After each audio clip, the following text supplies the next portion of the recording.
Welcome, anime family. It's time for the review of Wandering Sun. Like, comment, and subscribe. A fifth grader, Shuichi Naruti, is considered by most to be one of the most prettiest girls in school, but much to our dismay, she's actually biologically male.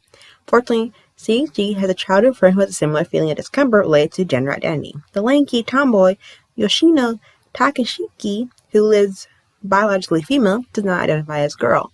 These two friends share a similar secret and find solace in one another. However, their lives become even more complicated when they must tread the unfamiliar waters of a new school, attempt to make new friends, and struggle to maintain old ones. Faced with nearly inscrutable amounts of odds that they must learn to deal with the harsh reality of growing up transsexually, relationships, and acceptance. As the decision takes seriously taking on gender identity and LGBTQ struggles, Takashiko Shimaro for the anime Haruto Musuko is about Shiki and Yoshino attempting to discover their true selves as they enter puberty, make friends, fall in love, and face some real and difficult choices. This anime has about 11 episodes, but 12 episodes were released on the DVD series for this anime. It premiered January 14th, 2011 to April 1st, 2011. It has a special series. It is based off a manga series. It is drama, romance, school, setting, slice of life. Each episode is 20 minutes per episode and it's rated PG-13. Now let's get started into the review. What I really like about this anime is that it tackles the fundamental issues of people in the LGBTQ community, and it tackles questions that people don't really either A, want to discuss, or B, have a hard time explaining it. But I feel like with this anime, it explains the stereotypes that a lot of LGBTQ members go through in the transgender community as well.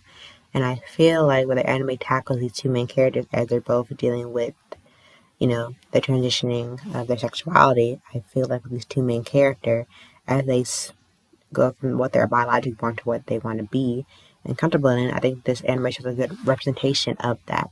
Its story starts off immediately, as of the summary I explained above, about, feeling comfortable in your own skin, with your own gender, and how one character is a boy but never comes to be a boy and wants to be a girl, and then a girl who's born a girl wants to be a guy. And I feel like even if you have read the manga or watched the anime before reading the manga or vice versa may be, the story is very impactful. And I think also it does show like a similar tropes and archetypes and stereotypes when engaging on this particular type of topic. And I feel like even though we get a good explanation in the first episode personally, I feel like even if you watch all the 11 episodes, I feel like when we're coming across the two people and like the challenges, obstacles that they go through on a daily basis, I feel like sometimes you feel like, are they going to actually do their research properly and get the story right? And in this case, they did. Even though there is a drama to this coming of age representation and transitions and slice of life that bring in the real situation what these characters would go through in the real world of any transgender person. And I feel like with the anime storyline plot, it works with the beginning and the climax until the end, and have to still have the very typical anime cliche like the arts festival, the culture festival, and have a very understanding and warming ending to both characters' stories.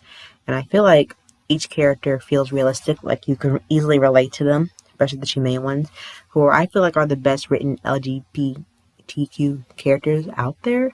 I feel like it gives a certain representation of actual people, of actual events, and having to deal with the identity of their true identity for themselves and the gender that I feel comfortable with.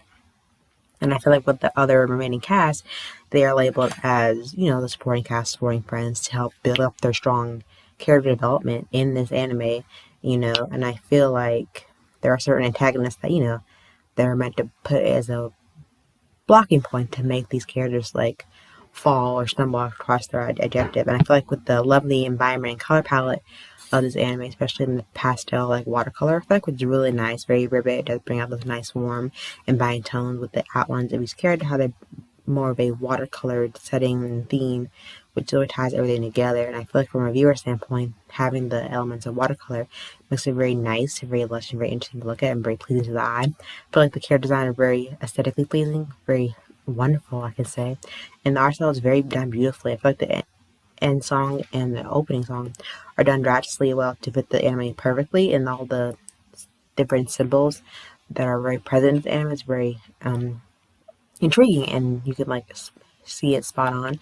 I feel like this anime introduced a work of different elements that is very fitting for the times, and I feel like some people can argue that 11 episodes is not enough. There was a 12th one, like I mentioned before, on the DVD, and with these characters, I feel like it was more character driven as well as balanced well with story driven to make sure these characters got their showing spotlight to tell a story and how they managed to overcome what they are feeling and be able to have a good support system to make sure that their journey be as successful as possible, even though it's a challenge along the way, that you are never truly alone. And I feel like this anime shows just that with the powerful story that is presented today. I would definitely give this anime a 7.9 out of 10. I really feel like, even if you feel like it ends on a short note with it being 11 episodes, I feel like read the manga. It helps you get a nice way to end the anime off by on a more positive note, has done already with the different elements and characteristics and the art style and music. I think if you haven't seen too many slice of life animes and you're looking for a different take on it, I feel like this one does just that by handling the issue of transgender and talking about the LGBTQ community and doing it in a right way. And I feel like these characters have so many different layers to them that you can build off of and be able to relate to, in a sense where you can kind of relate their own different interests and hobbies that you can see reflected in yourself, or may know people who share these similar interests. And I think the show does a great balancing out of showing these different types of characters in different types of settings. I feel like you check it for yourself and don't let me make my opinion biased on yours. Just check it out for yourself and let me know what you think. Thank you for turning this anime review. Give this big video a big thumbs up and know that you liked it. Don't forget to comment down below in the comment section what anime I want to review next, or any suggestions that you may have.